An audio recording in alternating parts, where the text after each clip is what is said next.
32enne Michael Boschetto, ucciso con una coltellata al fianco nel cortile di casa, al culmine di una lite. Fermato e arrestato un vicino bloccato da un poliziotto fuori servizio. Ritrovati 2 coltelli. Il paese sotto shock. In molti hanno riferito che il presunto assassino da giorni girava in stato di alterazione. Indagini congiunte di polizia e carabinieri per accertare il movente. Ancora nessuna notizia di Sara Aidari, la 15enne di Campo San Piero, scomparsa da casa da mercoledì sera. In campo per le ricerche anche i cani molecolari. Disperato appello della mamma. Dalle 7 di domani mattina la lunga diretta di Antenna 3 per raccontarvi la storica visita del Papa a Venezia. Dalla Giudecca a San Marco la città si prepara ad abbracciare il pontefice. Rapinato della felpa da un gruppetto di bulli a Jesolo, vittima un 15enne di Mogliano, 2 minorenni denunciati. La vittima consigliata di non farsi vedere in giro per timore di ritorsioni. Nominati dal Presidente della Repubblica Mattarella 29 giovani alfieri, tra loro 5 veneti, dal piccolo allevatore di galline all'esperto di astronomia, nel segno della solidarietà e benessere collettivo. Sport, volley, tutto esaurito al Palaverde per gara 4 delle finali scudetto stasera. Limoco in vantaggio 2-1 contro Scandicci, la vittoria porterebbe al 7° scudetto. Buonasera e ben ritrovati con l'edizione regionale dei nostri telegiornali che si apre con la cronaca e con quanto accaduto a Villafranca Padovana, dove un giovane di 32 anni, Michael Boschetto, è stato ucciso con una coltellata al fianco nel cortile di casa. Fermato e arrestato un vicino della vittima, bloccato nella sua fuga da un poliziotto fuori servizio. Attimi di disperazione e rabbia per familiari e amici di Michael Boschetto, 32 anni, morto accoltellato al fianco nel cortile della sua abitazione in via Gomiro, Villafranca Padovana. Una tragedia esplosa all'alba. Sono passate da poco le 6 quando al 112 arriva una richiesta di soccorso per un accoltellamento. In via Gomiro e Trambusto i cani iniziano ad abbaiare, molti si svegliano. Si affaccia alla finestra di casa anche un ispettore della Digos che vive qui, che riconosce il presunto omicida Giacomo Friso, 34 anni, un giovane che gli abita di fronte, lo vede scappare. Immediato scatta l'allarme. Il poliziotto insegue il giovane, non lo molla, in costante contatto con il 112 fino a quando non lo vede seminascosto in una siepe e lo blocca. Sul posto nel frattempo sono arrivati i soccorsi, ma per Michael Boschetto non c'è nulla da fare. Tra i primi ad accorrere la fidanzata del 32enne che finito il lavoro lo stava raggiungendo, preoccupata perché Michael non le rispondeva al telefono. Immediate scattano le indagini per capire cosa sia accaduto. La strada viene bloccata da carabinieri, polizia e polizia locale. Per ore proseguono i rilievi. Il corpo di Michael Boschetto lascia via Gomiero poco dopo mezzogiorno. Tante le domande senza un perché. Un dramma nel dramma forse all'origine di questo terribile omicidio che ha sconvolto il sabato di ponte a Villafranca Padovana. Il presunto assassino che è stato arrestato era stato visto più volte in questi giorni in paese in stato di visibile alterazione e più volte pare siano stati chiamati anche i carabinieri. Era già 3 giorni che era abbastanza, che andava in giro col coltello in mano, roba del genere. Però era già 3 giorni che non era, che era un po' impazzito. Lo chiamavano Furia. Furia lo chiamavano. Giacomo Friso, il presunto assassino, era a disposizione dell'autorità giudiziaria. L'omicidio, secondo una prima ricostruzione, sarebbe arrivato al termine di una violenta lite tra i due nel cortile della casa di Michael Boschetto, dove sono stati ritrovati e sequestrati 2 coltelli da cucina. A Villafranca Padovana la famiglia e gli amici piangono Michael. 2 lavori, una fidanzata. Michael Boschetto ce la stava mettendo davvero tutta. Sempre un bravo ragazzo, sì, si comporta bene, va bene.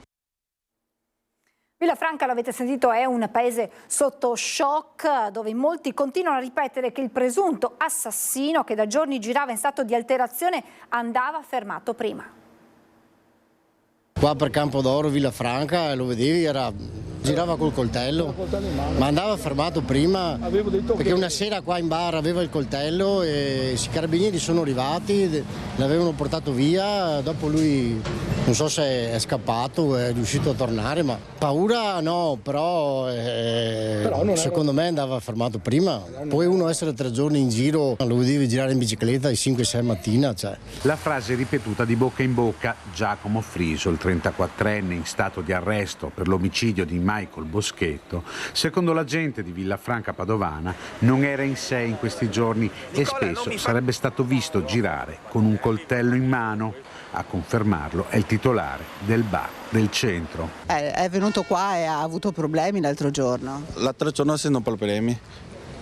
Hace 2 anni non l'ho visto. Solo l'altro ieri sono per me volta a Quatale. Quando Quatale io disse la persona non è buono, chiama carabinieri via, perché il cliente non buono non le piace, capito? No, è stato venerdì mattina che mi ha raccontato lui che a Camisano i carabinieri lo hanno portato in ospedale perché era fuso anche lì e gli ho detto guarda che prima o dopo se ti fai qualcosa, gli ha detto che a lui non gli interessa niente, mi morire.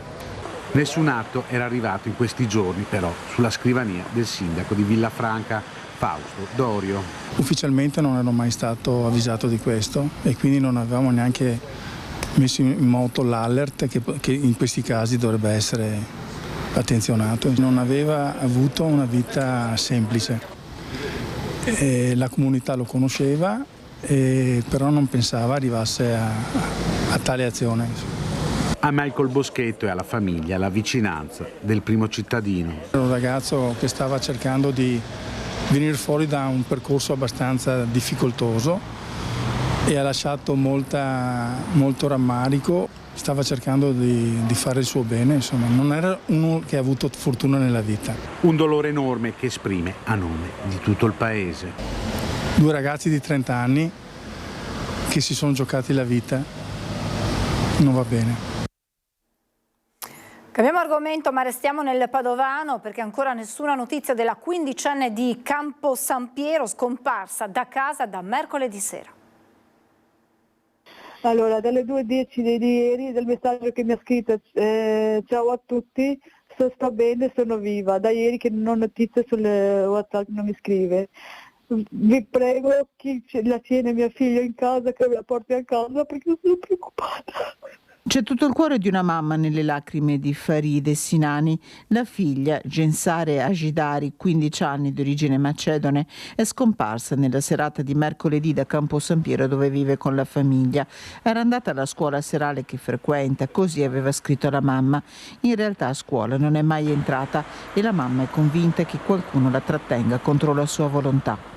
Sulla scomparsa di Gensare Agidari indagano i carabinieri di Campo San Piero che hanno localizzato il telefono della giovanissima in via Ungheria a San Giorgio delle Pertiche, forse diretta all'evento in corso in questi giorni ad Arsego. Gatela, se qualcuno, vi prego, me la portate a casa, lasciate la ragazza libera. Vi prego, se sarete morte. Grande l'apprensione in queste ore, le ricerche stanno proseguendo senza sosta anche con l'utilizzo dei cani molecolari. Gensare Agidari è alto 1,70 m e quando è uscita di casa indossava un top nero, un giaccone nero corto con pelliccia marrone sul cappuccio, pantaloni neri e un paio di Nike bianche con il logo rosso. Chiunque abbia sue notizie può contattare il 112. Qualcuno me la tiene in casa. O se qualcuno la conosce, vi prego, lasciatela libera, perché la mamma sta soffrendo da giorni. E siamo alla visita domani, la giornata più attesa per Venezia e per tutto il Veneto, la visita in laguna di Papa Francesco, tutto pronto in città. E allora ci colleghiamo con il nostro Lorenzo Maier che si trova sul ponte di barche allestito per il passaggio del Pontefice dalla zona della Basilica della Salute a Piazza San Marco. Buonasera Lorenzo.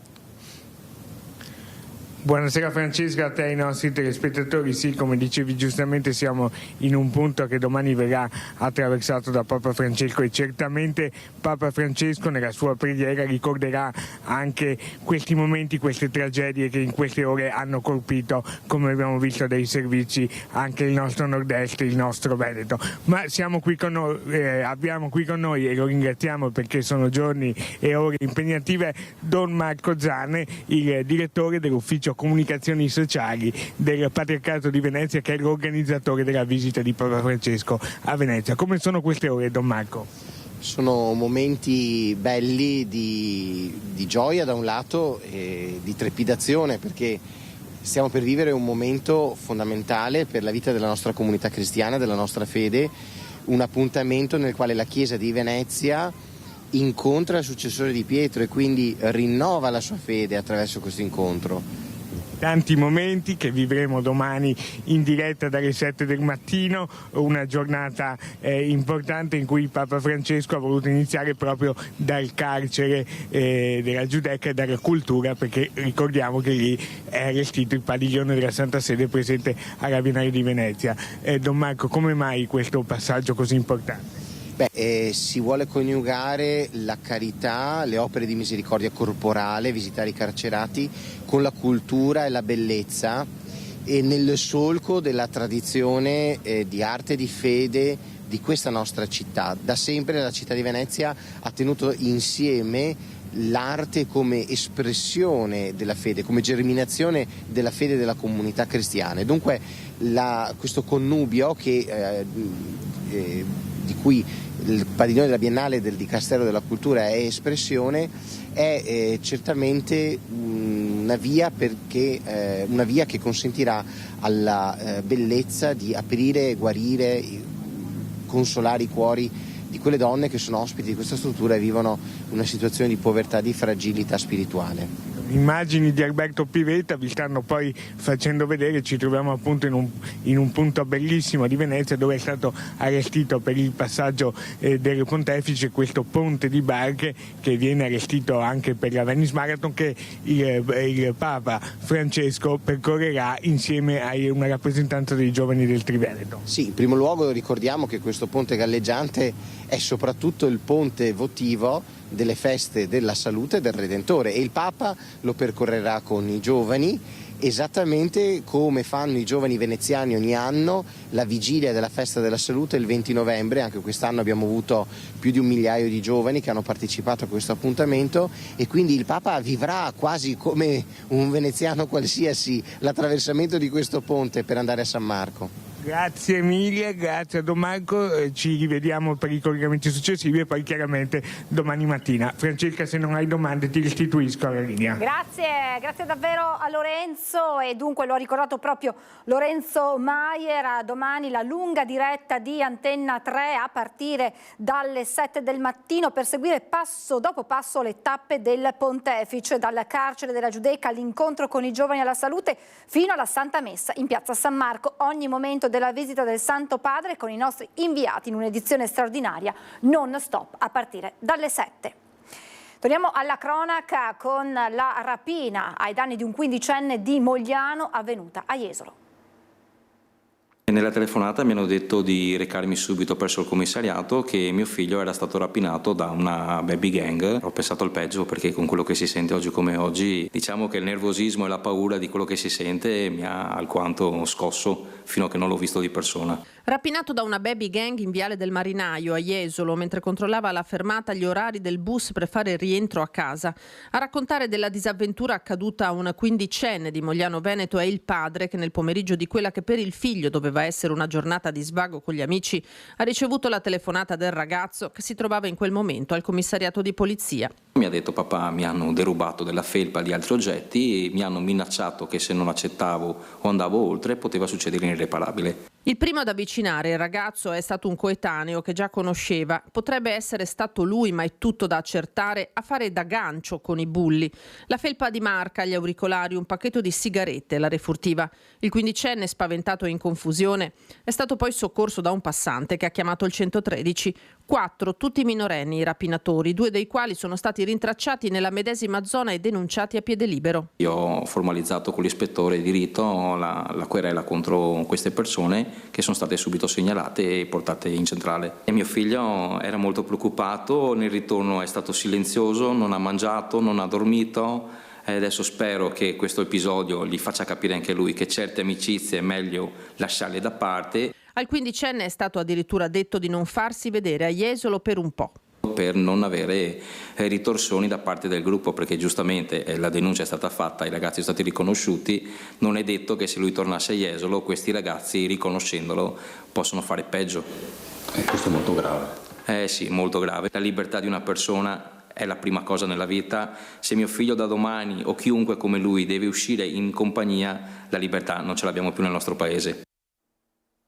Ci sono anche 5 giovani veneti tra i 29 alfieri della Repubblica premiati dal Presidente della Repubblica Sergio Mattarella. Solidarietà per l'ambiente, per la cultura è il tema che ha ispirato nel 2023 la scelta dei giovani alfieri. Premiati Damiano Toniolo, quindicenne di Villa del Conte, nell'Alta Padovana, per la passione genuina con cui accudisce le sue galline. Lorenzo Sassaro, 17enne di Valdagno, che grazie alla passione per l'astronomia ha scoperto una nuova stella. E poi Fatima Sadkawi, quindicenne di Torre Belvicino, per il supporto fornito ad un compagno di classe proveniente dal Senegal. Matteo Ridolfi, 14 anni, di Colognola ai Colli, che ha praticato il massaggio cardiaco ad un uomo colto da malore, e Filippo Mutta, 18enne, di Marano Vicentino, per aver realizzato un sistema operativo che offre maggiore difesa da attacchi informatici, mettendolo gratuitamente a disposizione della collettività.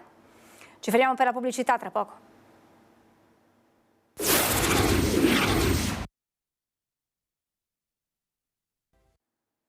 Rieccoci in diretta, al via gli eventi con una grande mostra in vista della Dunata degli Alpini di Vicenza.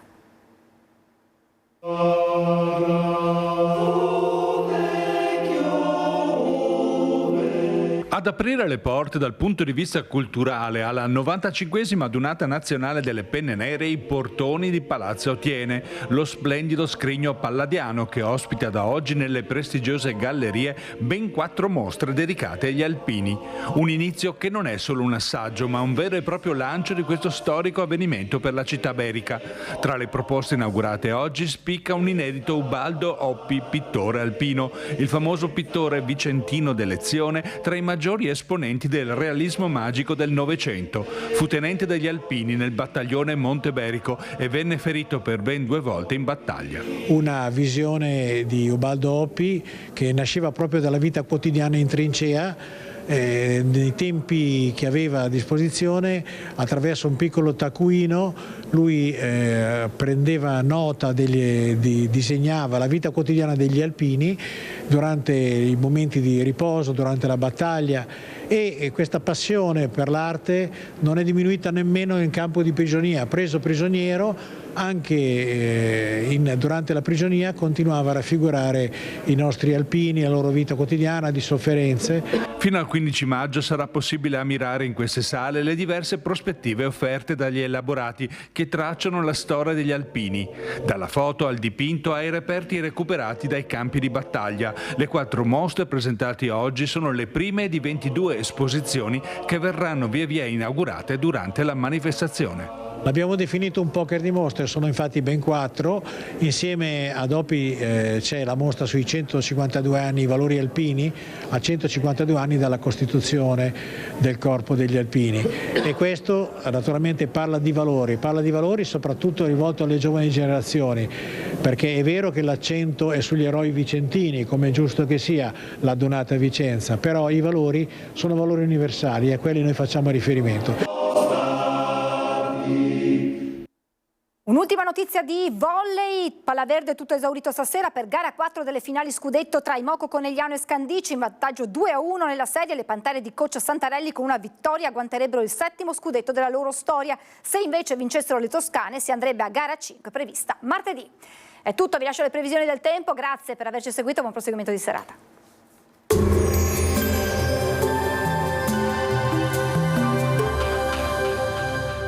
Cooperativa Agricola Volpago offre carni fresche e selezionate di prima qualità, senza uso di antibiotici, direttamente dagli allevamenti locali dei nostri soci allevatori. Bentrovati al meteo. Miti correnti afro-mediterranee affluiscono sull'Italia, tempo buono e clima più gradevole. Il dettaglio di domenica 28 aprile. Sul Veneto sarà ampiamente soleggiato, il cielo si presenterà sereno o poco nuvoloso con qualche addensamento, ma insomma senza ulteriori conseguenze. Temperature stazionarie, minime tra 8 e 11 gradi, massime tra 18 e 22 all'incirca. Spostiamoci ora sul Friuli Venezia Giulia, anche qui bel tempo con tanto sole, non sono attese piogge, sarà sereno al massimo con qualche nube qua e là. Temperature minime sui 5-8 gradi, massime intorno ai 19-22 gradi. Infine diamo uno sguardo alla situazione del Trentino Alto Adige. Anche in questo caso non mancherà il sole, qualche nube in più sulla cresta di confine. Temperature minime sui 10 gradi, massime intorno ai 21-22 gradi. Dal meteo è tutto, vi auguro un buon proseguimento in nostra compagnia.